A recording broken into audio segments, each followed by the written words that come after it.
गीता अध्याय नंबर 7 के मंत्र श्लोक नंबर 29 में कहा है कि हे अर्जुन,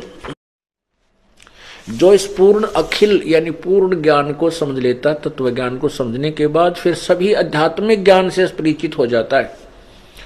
और वो उस तत्वब्रह्म यानी उस परमात्मा को समझकर, तत्वब्रह्म को समझकर फिर जन्म मृत्यु से छूटने का ही प्रयत्न करता है। ये देखिएगा अध्याय नंबर 7 के ये श्लोक नंबर 29। जरा मरण मोक्षाय माम आश्रित्य यतन्ति ये ते ब्रह्म तत् विदु कृत्स्नम अध्यात्म कर्म च अखिलम। इसका क्या अर्थ है कि ये अनुवाद किया इन्होंने, जो मेरे शरण होकर, भावार्थ यह कि गीता ज्ञान दाता कह रहा है कि मैं जो ज्ञान दे रहा हूं इसके आश्रित होकर के, यानी तत्वदर्शी संत से मिलने के बाद जरा मरण मोक्षाय जरा और मरण से छूटने के लिए यत्न करते हैं वे पुरुष, वो साधक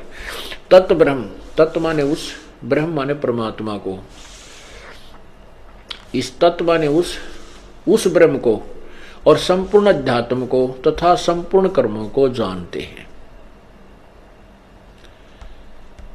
इसमें स्पष्ट कर दिया कि जो तत्व ब्रह्म को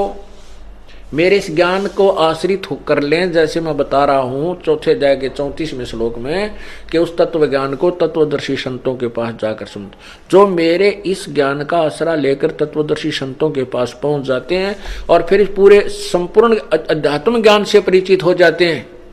तो उस तत्ब्रह्म को जान कर, तत्ब्रह्म कौन है ये 8वें अध्याय के प्रथम और तीसरे मंत्र में स्पष्ट होगा। उन सब को जानकर फिर वो जन्म मृत्यु से ही छूटने का प्रयत्न करते हैं।